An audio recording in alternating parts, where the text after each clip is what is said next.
This message has been issued by the National Weather Service and U.S. Department of Defense.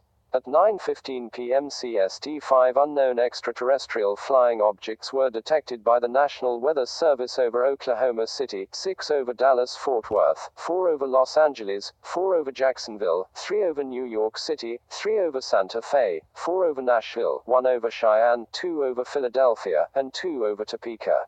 The crafts can travel many times the speed of sound. We do not know if there are any more objects in the US, but one has been detected in northwestern Mexico. It is unknown if all or any of the objects are hostile. We advise you to remain in your homes. Lock all doors and windows. Do not go outside for any reason. Turn off all lights. Do not look out your windows. Go into a room with very few entrances. Do not make any noise. Cover your ears. Turn off all electronic devices. Do not respond to any knock on your door. Stay calm.